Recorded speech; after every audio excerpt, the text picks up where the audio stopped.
The first thing I ask people when they want to get into paid advertising is, how much are you willing to pay to learn how to do paid advertising? And even if they're working with an agency, which I suggest that you do, or working with, a freelancer or outsourcer, I don't think it's something that you should be doing in your business. You should be focused on the things that only you can do, which is working with your clients, networking in your area, stuff like that. So even if you're working with an outside company, you still have to, your ad budget should still only be the amount that you're willing to pay to learn what works in your area, because you're actually teaming up with the agency and working with them to figure it out. Not all the strategies or tactics that they have are going to work right off the bat. Sometimes they have to kind of figure out your area. So I always ask, how much are you willing to spend to learn paid advertising? So how much are you willing to invest?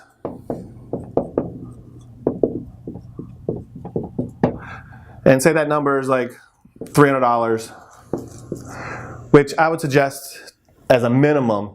So in business, you either have time or you have money. If you don't have $300 to pay to learn how to do paid advertising, you should probably, there's a lot of other ways that you can generate leads with your time by doing a lot of the offline strategies that I teach, until you get to the point where you can afford to invest $300 to learn. If this is going to stress you out, if you have to make that back in order to pay your rent or your lease, then you probably shouldn't be doing paid advertising. You should be spending your time to get your revenue up to a point where you can afford to invest in learning what works in your area for paid advertising. But $300, I would say, is a minimum. And what we found is, for a daily budget, a good starting point, is anywhere from $25 to $50 is like the sweet spot for the daily budget. So starting at $25 with a $300 a month ad budget, it's going to last 12 days. So you're going to get enough information in that 12 days to know whether or not for sure if it's working.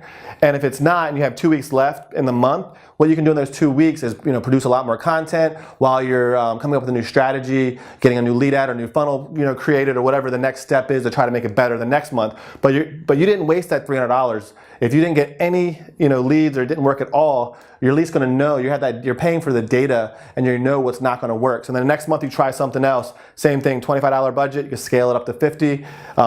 That's what we found to be the sweet spot for local businesses with audiences around 15 to 20,000 people. And again, during that 2 weeks, there are 12 days where you're testing it out. Now, if you make $150, then you're just going to add that $150 to keep it going. So that's going to give you another 3 days. And then during that 3 days, if you make another $100, you're going to add that on, and that's going to give you another 4 days or whatever. And then you're going to keep scaling up until you break it, until you get diminishing returns. And that's how I would suggest getting started.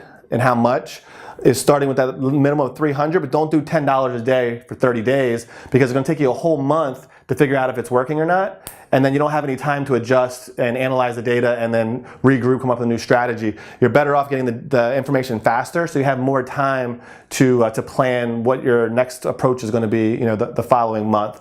But that's basically it. Just start with not what you're willing to lose, but what you're willing to pay to learn how to do paid marketing, what you're willing to pay to get the data on what works and what doesn't in your area.